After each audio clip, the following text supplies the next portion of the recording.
ইয়া আদম উসকুন আনতা ওয়া যাওজুকাল জান্নাতা ওয়া কুলা মিনহা রাগাদান হাইথু শি'তুমা ولا تقربا هذه الشجرة فتكونا من الظالمين মুহাম্মদ রাসূলুল্লাহ সাল্লাল্লাহু আলাইহি ওয়াসাল্লাম আমাদের নবী। আমরা ধন্য, অন্য অন্য নবীরা পর্যন্ত আল্লাহ তাআলার কাছে দরখাস্ত দিয়েছেন এই নবীর উম্মত হওয়ার জন্য, কিন্তু আমি আর আপনি কোনোদিন আবেদন করি নাই, কোনো দরখাস্ত দেই নাই। সেই নবীর ইজ্জত রক্ষার জন্য আমির হামজার লাশটাকে টুকরা টুকরা করা হয়েছে। সেই নবীর ইজ্জত রক্ষার জন্য হযরত সুমাইয়া রাদিয়াল্লাহু আনহার পেটের থেকে কলজাকে বের করা হয়েছে। অসংখ্য সাহাবায়ে কেরামদেরকে গরম তেলের মধ্যে নিক্ষেপ করা হয়েছে। অসংখ্য সাহাবায়ে কেরামদেরকে এই সূর্যের আলোতে রেখে দেওয়া হয়েছে। অসংখ্য সাহাবায়ে কেরামদেরকে নির্যাতন করা হয়েছে, নিপীড়ন করা হয়েছে। কখনো সাহাবায়ে কেরামদেরকে এই গাছের ডুম রেখে দেওয়া হয়েছে। শুধু এতটুকু বাক্য বলেছে, আহাদ আহাদ আহাদ, এতটুকু বাক্য বলেছে, আর কোনো বাক্য বলতে পারে নাই। এই নবীর ইজ্জত রক্ষার জন্য হাসান হোসাইন কারবালার ময়দানে শহীদ হয়েছে। আমি আপনাদেরকে বলতে চাই, কোন কুলাঙ্গার, কোন নাস্তিকের বাচ্চা আমার রাসূলের বিরুদ্ধে যদি কথা বলে, আমরা রাসূলের ইজ্জত রক্ষার জন্য, আমরা রাসূলের ইজ্জত রক্ষার জন্য আমরা জীবন দিতে কারা কারা প্রস্তুত রয়েছি। আল্লাহ রাব্বুল আলামিন যদি চাইতেন আমাকে আপনাকে পয়গম্বর হযরত আদম আলাইহিস সালাতু ওয়াস সালামের জামানাও পাঠাইতে পারতেন। পারতেন কি পারতেন না ভাই? একটা আওয়াজ দা বলেন। আল্লাহ রাব্বুল আলামিন যদি চাইতেন আমাকে আপনাকে পয়গম্বর হযরত ইব্রাহিম আলাইহিস সালাতু ওয়াস সালামের জামানাও পাঠাইতে পারতেন। আল্লাহ রাব্বুল আলামিন যদি চাইতেন আমাকে আপনাকে পয়গম্বর হযরত মূসা আলাইহিস সালাতু ওয়াস সালামের জামানাও পাঠাইতে পারতেন। আল্লাহ রাব্বুল আলামিন যদি চাইতেন আমাকে আপনাকে পয়গম্বর হযরত হারুন আলাইহিস সালাতু ওয়াস সালামের জামানাও পাঠাইতে পারতেন। আল্লাহ রাব্বুল আলামিন যদি চাইতেন আমাকে আপনাকে পয়গম্বর হযরত নূহ আলাইহিস সালাতু ওয়াস সালামের জামানাও পাঠাইতে পারতেন। আল্লাহ রাব্বুল আলামিন যদি চাইতেন আমাকে আপনাকে পয়গম্বর হযরত ইদ্রিস আলাইহিস সালাতু ওয়াস সালামের জামানাও পাঠাইতে পারতেন। কিন্তু মাওলা করিম আমাকে আপনাকে কত ভালোবাসেন, কত মহব্বত করেন। রূহের জগৎ থেকে সমস্ত রূহগুলো থেকে সিলেক্ট করে করে মার করে করে রেখে দিলেন আখির জামানার পয়গম্বর নবী মুহাম্মদুর রাসূলুল্লাহ সাল্লাল্লাহু আলাইহি ওয়াসাল্লামের উম্মত বানিয়ে এই দুনিয়াতে পাঠিয়েছেন। সকলে বলুন সুবহানাল্লাহ। আজকে সেই নবীর ইজ্জতের ব্যাপারে কিছু কুলাঙ্গার রয়েছে, কিছু নাস্তিক রয়েছে যা আমার নবীর বিরুদ্ধে কথা বলে। মনে রাখবেন, এদেশ আলেম ওলামার দেশ, এদেশ শাহজালাল শাহপর্ণার দেশ, এদেশ মাদ্রাসা মসজিদের দেশ, এদেশ পাগড়িওয়ালার দেশ, এদেশ টুপিওয়ালাদের দেশ। এদেশের ভিতরে কেউ যদি নবী করিম সাল্লাল্লাহু আলাইহি ওয়াসাল্লামের চরিত্রের বিরুদ্ধে কথা বলে, কেউ যদি আখলাকের বিরুদ্ধে কথা বলে, এদেশের যুব সমাজ তাদের জিহ্বাকে টান দিয়ে কেটে ফেলবে। চিল্লা বলুন ঠিক কিনা? এখন আপনি প্রশ্ন করতে পারেন, হুজুর আকরাম সাল্লাল্লাহু আলাইহি ওয়াসাল্লাম দুনিয়াতে আগমন করছেন, কোন শহরে জন্মগ্রহণ করেছেন? উনি কি নারায়ণগঞ্জে জন্মগ্রহণ করেছেন? উনি কি ঢাকায় জন্মগ্রহণ করেছেন? উনি কি কুমিল্লায় জন্মগ্রহণ করেছেন? উনি কোন কোন শহরে জন্মগ্রহণ করেছেন? হে কোরআন তুমি বলে দাও। কোরআন বলে দিচ্ছে লা উকসিমু বিহাযাল বালাদ। আল্লাহু আকবার। এখন আপনি প্রশ্ন করতে পারেন যে রাসূল পাক সাল্লাল্লাহু আলাইহি ওয়াসাল্লামের চেহারাটা কেমন ছিল? হে কোরআন তোমার কাছে আমি জানতে চাই। হে কোরআন তুমি বলে দাও। কোরআন বলে দিচ্ছে ওয়াদ-দুহা ওয়াল-লাইলি ইযা সাজা মা ওয়াদ্দাআকা রাব্বুকা ওয়া মা ক্বালা। এখন আপনি প্রশ্ন করতে পারেন যে আমি তো চেহারা সম্পর্কে জানলাম, নাম সম্পর্কে জানলাম, তুমি কোন শহরে জন্মগ্রহণ করেছো এটাও জানলাম, তোমার সিনাটা কেমন ছিল? হে কোরআন তুমি বলে দাও। কোরআন বলে দিচ্ছে আলাম নাশরাহ লাকা সাদরাক ওয়া ওয়াদা'না আনকা বিজরাক আল্লাযী আনকাযা যাহরাক। আল্লাহু আকবার। এখন আপনি প্রশ্ন করতে পারেন যে হুজুর আকরাম সাল্লাল্লাহু আলাইহি ওয়াসাল্লামের কথাটা কেমন ছিল, তার কথাবার্তাটা কেমন ছিল? মাঝে মধ্যে কথা বলতেন, মাঝে মধ্যে চুপ থাকতেন, চুপ থাকাটা কেমন ছিল? এবং কথা বলাটা কেমন ছিল? চুপ থাকাটা কেমন ছিল? হে কোরআন তুমি বলে দাও। কোরআন বলে দিচ্ছে লা তুহাররিক বিহি লিসানাকা লিতাজালা বি ইন্না আলাইনা জামআহু ওয়া কুরআনা। এরকম ভাবে এক একটা করে বলে দিচ্ছে। এখন আপনি প্রশ্ন করতে পারেন, যেহেতু আমাদেরও হাত আছে, রাসূল পাক সাল্লাল্লাহু আলাইহি ওয়াসাল্লামের হাত মোবারক ছিল, হে কোরআন তুমি বলে দাও রাসূলে পাক সাল্লাল্লাহু আলাইহি ওয়াসাল্লামের হাত কেমন ছিল। হে কোরআন তুমি বলে দাও, হে কোরআন তুমি ডান হাতটা সম্পর্কে তুমি বলে দাও। কোরআন বলে দিচ্ছে ওয়ামা রমাইতা ইদ রমাইতা ওয়ালাকিন্নাল্লাহা রমা। এখন আপনি প্রশ্ন করতে পারেন যে তার বাম হাতটা কেমন ছিল। কোরআন বলে দিচ্ছে ইয়াদুল্লাহি ফাওকা আইদিহিম শাকাবুন আল্লাহু আকবার। আল্লাহ তাআলা এই কুদ্দুতে হাত দিয়ে এরকম ভাবে মাথায় হাত রাখবেন, সুবহানাল্লাহ বলেন। এরকম ভাবে মাথায় হাত রাখবেন, ওই দিন নাম ধরে ডাক দিবেন ইয়া মুহাম্মদ ইরফা রাসাক। আল্লাহ রাব্বুল আলামিন বলতেছেন যে ইব্রাহিম আমি নিজের ইচ্ছায় একটা পুরস্কার দান করলাম, ইন্নী জাইলুকা লিন্নাস ইমামা, तमाम পৃথিবীর মানব মণ্ডল লিডার বানিয়ে দিলাম। মিল্লাত আবিকুম ইব্রাহিম, গোটা মুসলিম জাতির জন্য আমি তোমাকে কিয়ামত আগ পর্যন্ত জাতির পিতা বানিয়ে দিলাম। সুবহানাল্লাহ। এটা হলো নিজের ইচ্ছা থেকে পুরস্কার দান করলেন। আলহামদুলিল্লাহ, সমস্ত প্রশংসায় মহান রব্বুল আলামিনের দরবারে, যে মহান মনিব আমাকে আপনাকে সুস্থ রেখে মহাব্বত করে ভালোবেসে আল্লাহ রব্বুল আলামিনের ঘরে আসা এবং বসার জন্য তৌফিক দান করেছেন। এই জন্য সকলে অন্তরে অন্তঃস্থল থেকে ইমানের আওয়াজে ইসলামের কণ্ঠে সকলে জবান খুলে আমরা সর্বপ্রথম শুকরিয়া আদায় করছি। সকলে বলুন আলহামদুলিল্লাহ।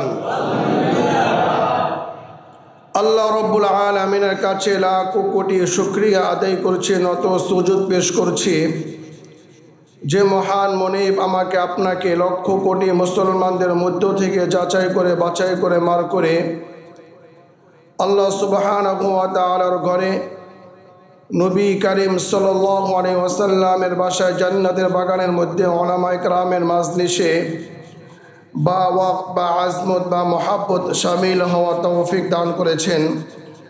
এজন্য আবারও আমরা শুকরিয়া আদায় করছি। সকলে বলুন আলহামদুলিল্লাহ।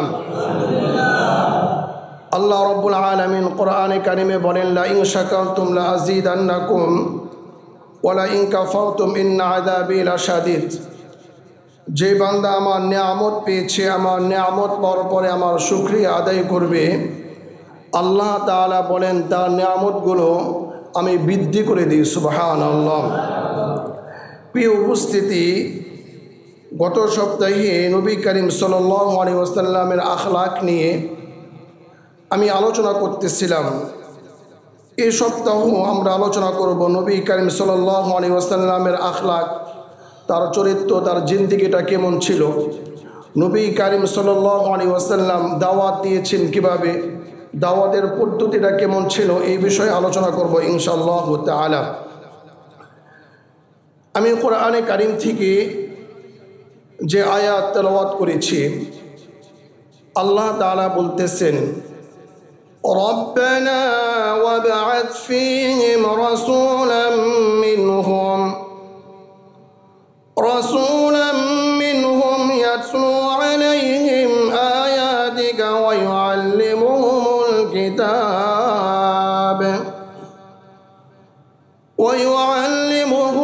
কিতাবা ওয়াল হিকমাতা ওয়া ইউযাক্কিহিম ইন্নাকা আনতাল আজিজুল হাকীম।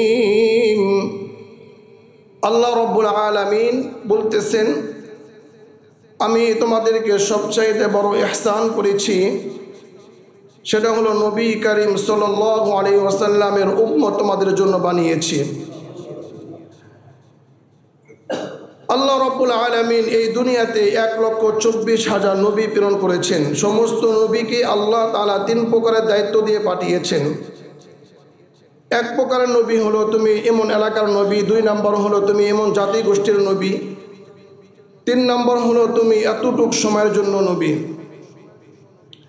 আমরা যদি এই আয়াতে তাফসির করি যে আল্লাহ তাআলা আমাদের প্রতি দয়া করেছেন, ইহসান করেছেন, আল্লাহ রাব্বুল আলামিন যদি চাইতেন আমাকে আপনাকে পয়গম্বর হযরত আদম আলাইহিস সালাতু ওয়াস সালামের জামানাও পাঠাইতে পারতেন কি পারতেন না ভাই?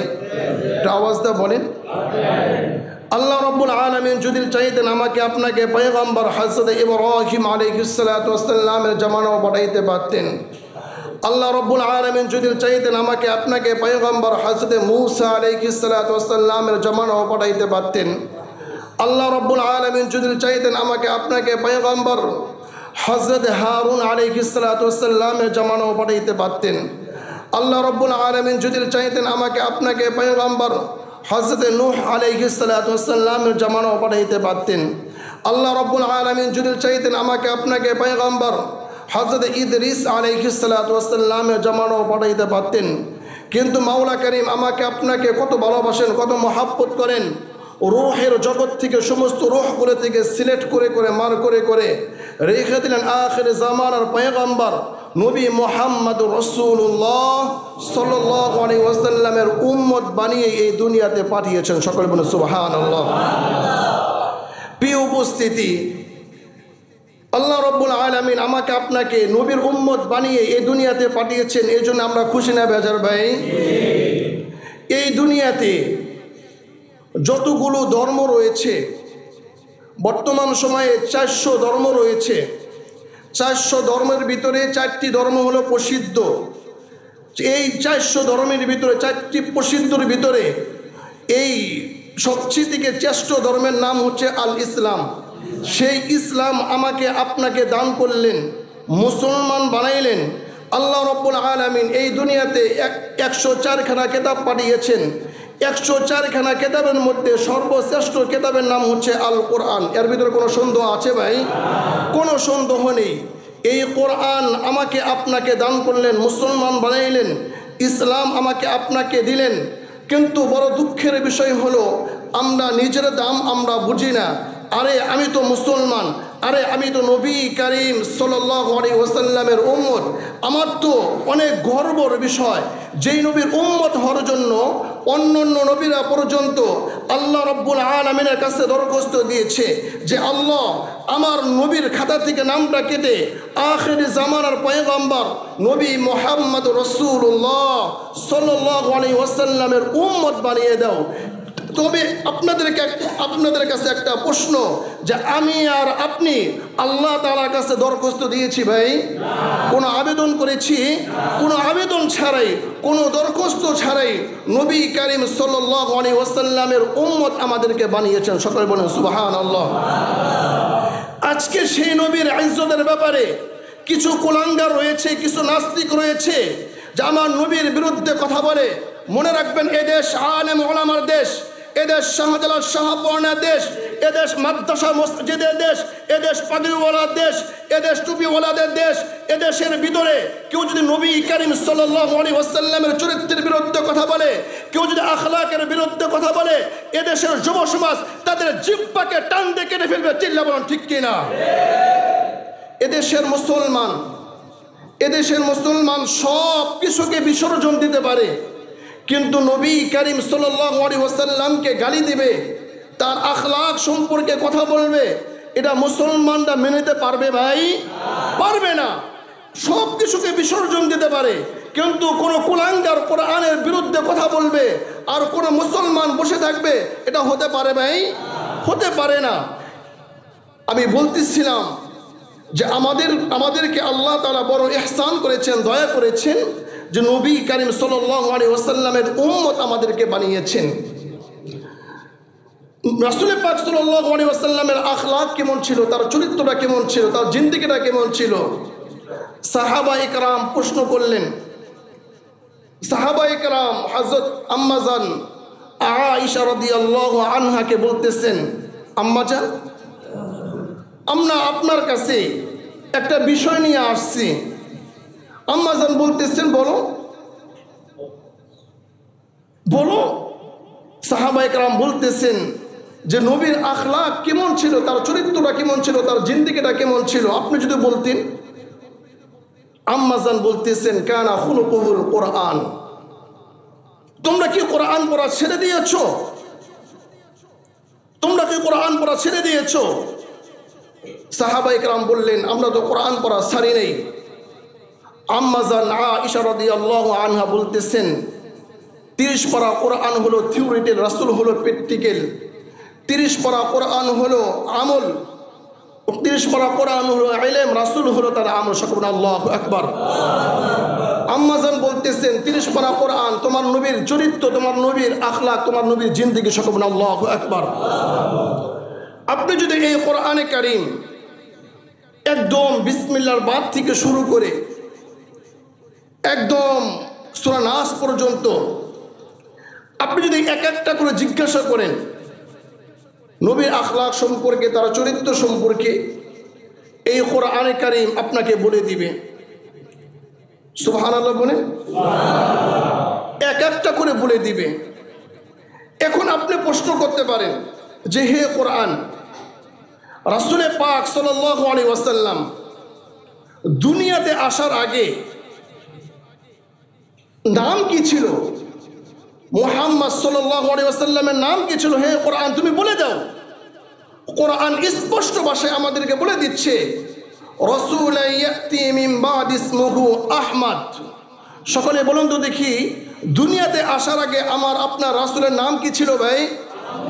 আহমদ। এখন আপনি প্রশ্ন করতে পারেন যে রাসূল পাক সাল্লাল্লাহু আলাইহি ওয়াসাল্লাম দুনিয়াতে আসছেন, রাসূল পাক সাল্লাল্লাহু আলাইহি ওয়াসাল্লামের নাম কি ছিল? হে কোরআন তুমি কি জানো এই সম্পর্কে? কোরআন বলে দিবে মুহাম্মাদুর রাসূলুল্লাহ মা কানা মুহাম্মাদুন আবা আহাদিন মির রিজালিকুম ওয়ালাকিন রাসূলুল্লাহি ওয়া খাতামান নাবিয়্যিন। এখন আপনি প্রশ্ন করতে পারেন হুজুর আকরাম সাল্লাল্লাহু আলাইহি ওয়াসাল্লাম দুনিয়াতে আগমন করছেন, কোন শহরে জন্মগ্রহণ করেছেন? উনি কি নারায়ণগঞ্জে জন্মগ্রহণ করেছেন? উনি কি ঢাকা জন্মগ্রহণ করেছেন?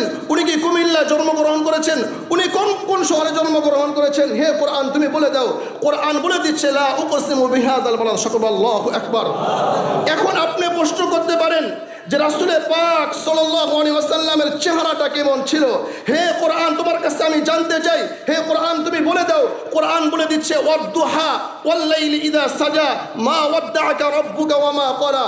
এখন আপনি প্রশ্ন করতে পারেন যে আমি তো চেহারা সম্পর্কে জানলাম, নাম সম্পর্কে জানলাম, তুমি কোন শহরে জন্মগ্রহণ করেছো এটাও জানলাম, তোমার সিনাটা কেমন ছিল?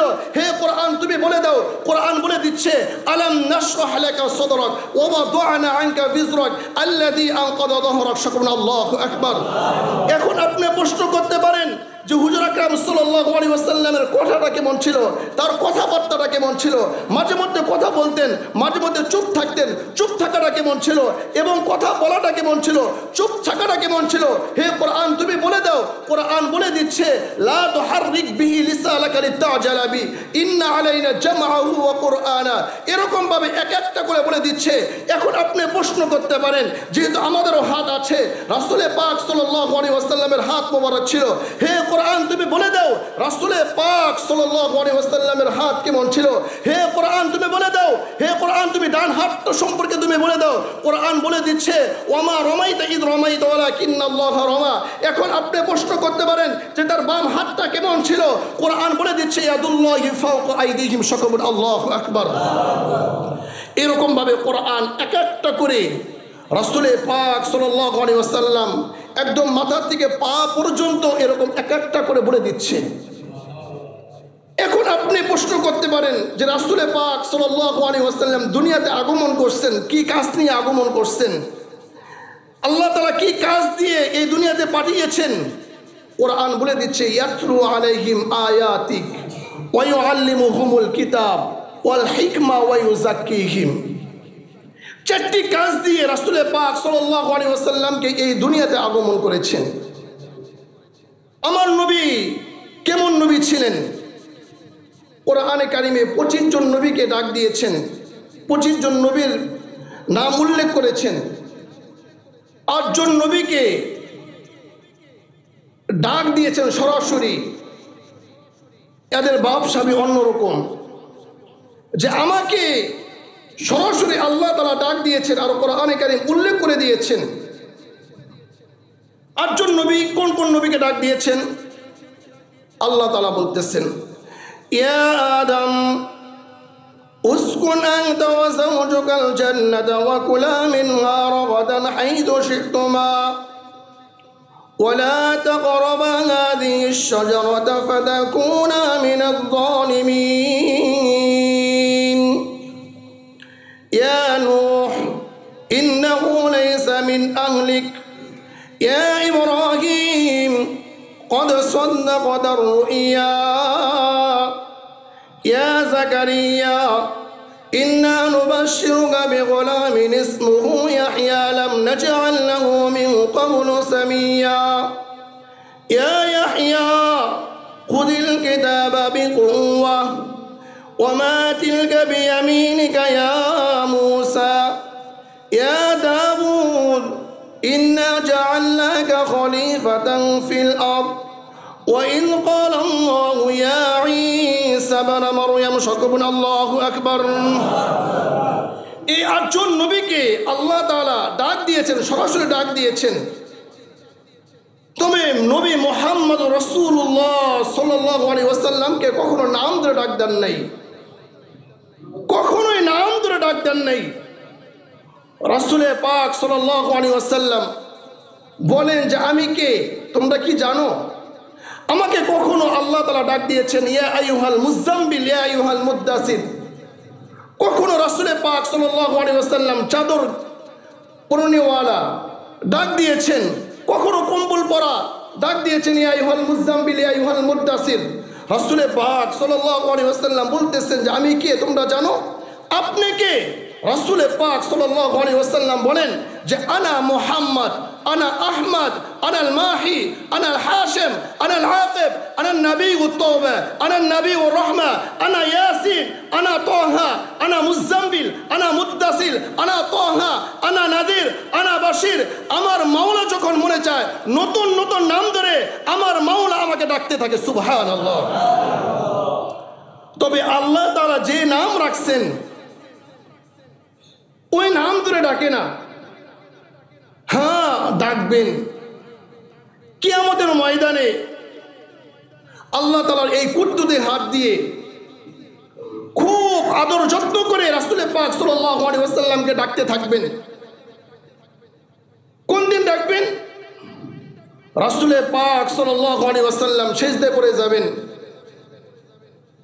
শুধু একটা ফিকির থাকবে শুধু এই উম্মতের জন্য, নিজের পিতামাতা না, নিজের আম্মার জন্য না, নিজের বংশের জন্য, নিজের চাচার জন্য না, শুধু এই উম্মতের জন্য রাসূলে পাক সাল্লাল্লাহু আলাইহি ওয়াসাল্লাম এই সিজদায় পড়ে কান্না করতে থাকবেন।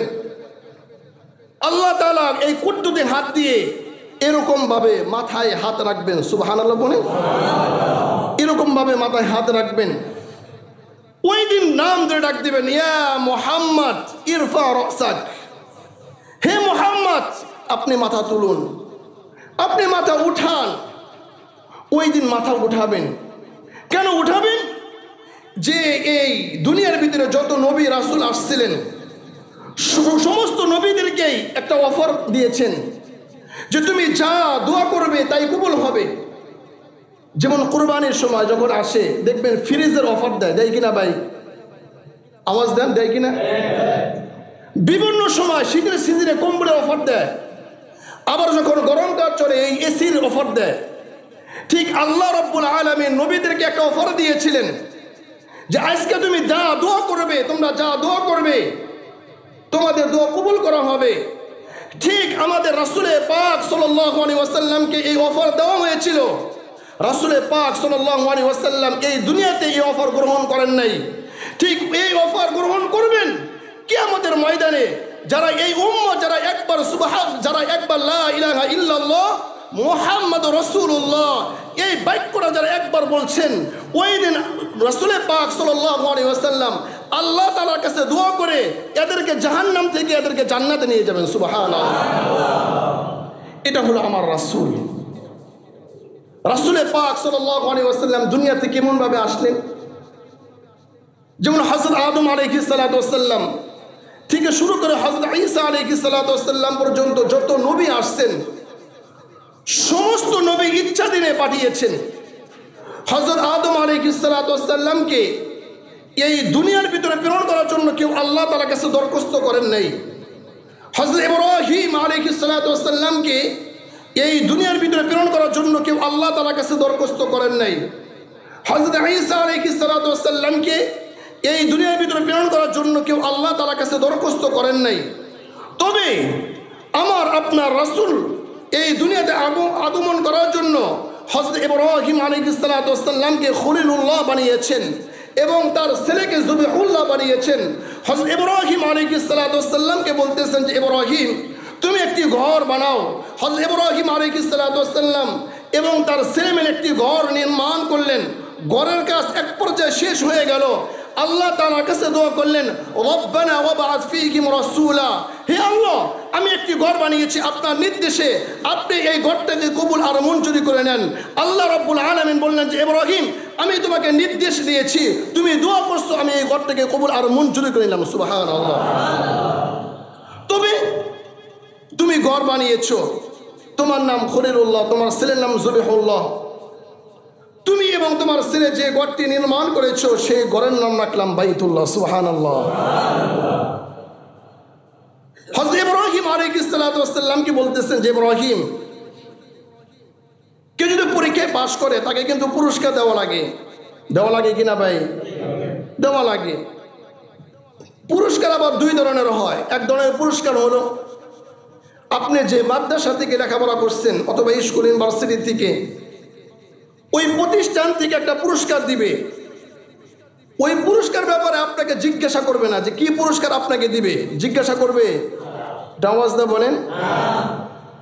আরেক ধরনের পুরস্কার হলো যে আপনি পরীক্ষায় 1 নম্বর হয়েছেন স্কুলের ভিতরে, মাদ্রাসার ভিতরে, আপনার বাবা বিদেশ থাকে অথবা মামা বিদেশ থাকে, চাচা বিদেশ থাকে, যে বেশি আদর করে তাকে যদি ফোনটা বলে যে বাবা আপনি তো বিদেশ থাকেন, আমি তো পরীক্ষার ভিতরে 1 নম্বর হয়েছি পুরো বাংলাদেশের ভিতরে, বাবা খুশি না বেজার ভাই?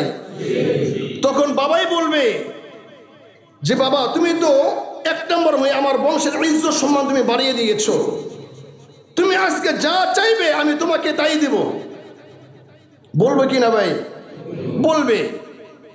ঠিক হযরত ইব্রাহিম আলাইহিস সালাতু ওয়াস সালাম 100 থেকে 100 নাম্বার পেয়েছেন।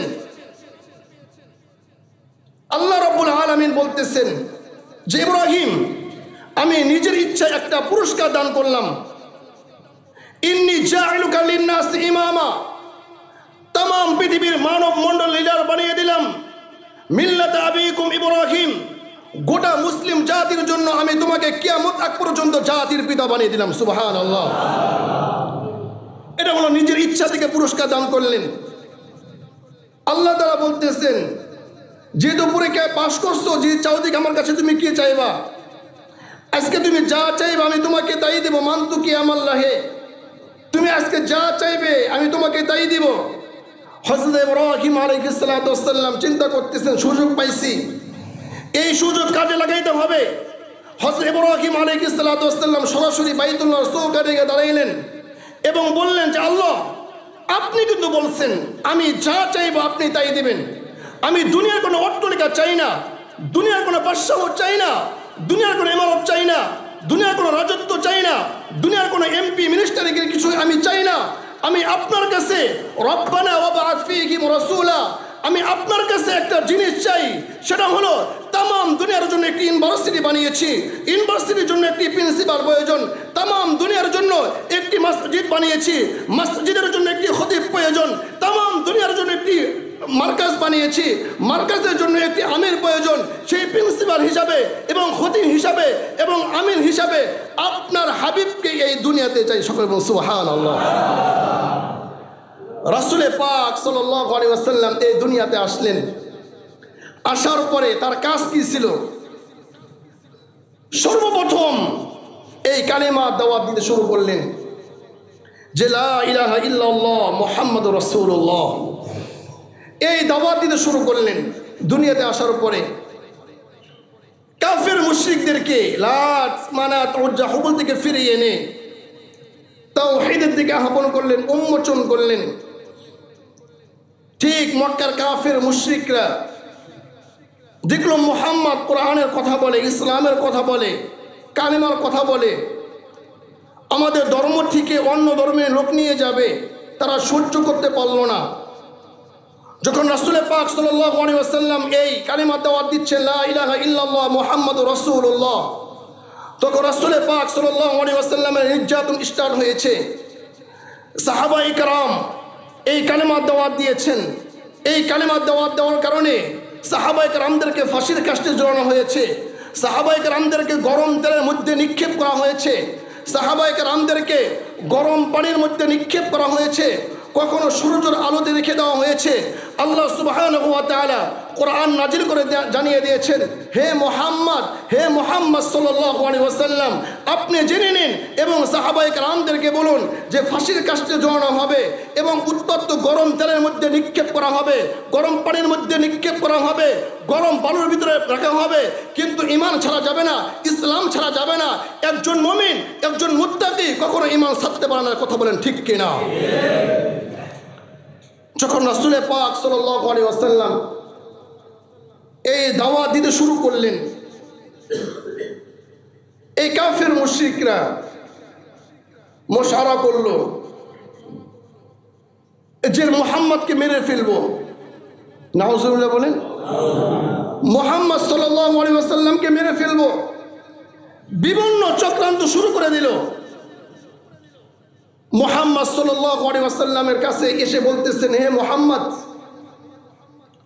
তুমি তো আমাদের বাপ দাদা ধর্ম থেকে তুমি অন্য ধর্মের কথা বলো, তুমি নাকি কোরআনের কথা বলো, তুমি নাকি ইসলামের কথা বলো। তুমি যদি এই ইসলামের কথা বলো আর কোরআনের কথা বলো, তাহলে তোমার হাতটাকে ভেঙে ফেলবো, তোমার পাকে ভেঙে ফেলবো, তোমাকে মেরে ফেলবো। বিভিন্ন হুমকি ধুমকি তারা দিচ্ছে। হুজুর আকরাম সাল্লাল্লাহু আলাইহি ওয়াসাল্লাম বাসায় আসছেন। আসার পরে তার মনটা খারাপ যে আমি কোরআনের কথা বলি, ইসলামের কথা বলি, যে ধর্ম, যে কোরআন আল্লাহ তাআলা আমাকে দিয়েছেন, আমাকে মক্কার কাফের মুশরিক আমাকে হুমকি ধুমকি দেওয়া শুরু করলো। হুজুর আকরাম সাল্লাল্লাহু আলাইহি ওয়াসাল্লাম বাসায় এসে কান্না করতেছেন। তার চাচা আবু তালেব মুসলমান হন নাই, এখনো মুসলমান হন নাই। এসে বলতেছেন, হে ভাতিজা, তুমি কান্না করো কেন? তোমার মনটা খারাপ কেন? তোমার কি হয়েছে বলো আমাকে। তখন মুহাম্মদ রাসূলুল্লাহ সাল্লাল্লাহু আলাইহি ওয়াসাল্লাম বলতেছেন, চাচা যান, আমি নাকি কোরআনের কথা বললে, আমি নাকি দাওয়াত দিতে, আমি যদি ইসলামের দাওয়াত দেই, আমি যদি কালিমা দাওয়াত দেই, আমাকে নাকি মেরে ফেলবে। বাইহাকির 341 নম্বর পৃষ্ঠায় ইমাম বাইহাকি উল্লেখ করেন, قال أبو طالب الله لا يصل إليك بجمعهم حتى وصل في التراب دفينا ودعوتني وعلمت أنك ناصحي فلقد صدقت وكنت فينا أمينا وأردت دينا قد عرفت بأنه من خير أديان البرية دينا لولا الملامة أو حيار مثبتا لوجدتني سمحا ذاك مبينا। হুজুর আকরাম সাল্লাল্লাহু আলাইহি ওয়াসাল্লামের চাচা বলতেছেন, ভাতিজা আমার, আমি আল্লাহ তাআলার নামে শপথ করে বলছি, আমাকে যতদিন পর্যন্ত মাটির নিচে না আনা হবে, তুমি ইসলামের দাওয়াত দাও, তুমি কোরআনের কথা বলো, তুমি হকের কথা বলো, তুমি এই কোরআনের কথা বলে বলে ঘরে ঘরে তুমি পৌঁছে দাও, যতদিন পর্যন্ত আমাকে মাটির নিচে না আনা হবে, আমি আবু তালেব বলতেছি, মুহাম্মদ ভাতিজা, তোমাকে এই মক্কার কাফের মুশরিকরা তোমাকে কিছুই করতে পারবে না। চিল্লা বলো ঠিক কিনা? আজও যারা ইসলামের বিরুদ্ধে কথা বলে, রাসূল পাক সাল্লাল্লাহু আলাইহি ওয়াসাল্লামের বিরুদ্ধে কথা বলে, মনে রাখবেন তারা এই ইসলামের কোনো ক্ষতি করতে পারবে না। চিল্লা বলুন ঠিক কিনা? তারা মুশরিক হয়েও, তারা কাফের হয়েও তারা ইসলামের উপরে অবস্থান নিয়েছে। কিন্তু আমি আর আপনি মুসলমান হয়ে মুসলমানের পক্ষে কতটুকু কথা বলছি, এটা হলো দেখার বিষয়।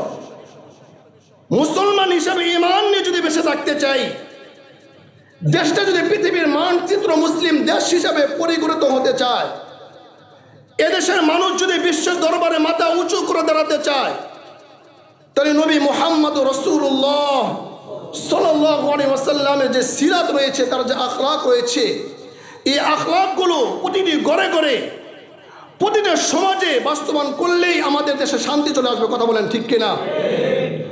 মুহাম্মদ রাসূলুল্লাহ সাল্লাল্লাহু আলাইহি ওয়াসাল্লাম আমাদের নবী, আমরা ধন্য। অন্য অন্য নবীরা পর্যন্ত আল্লাহ তাআলার কাছে দরখাস্ত দিয়েছেন এই নবীর উম্মত হওয়ার জন্য, কিন্তু আমি আর আপনি কোনো আবেদন করি নাই, কোনো দরখাস্ত দেই নাই। সেই নবীর ইজ্জত রক্ষার জন্য আমির হামজার লাশটাকে টুকরা টুকরা করা হয়েছে।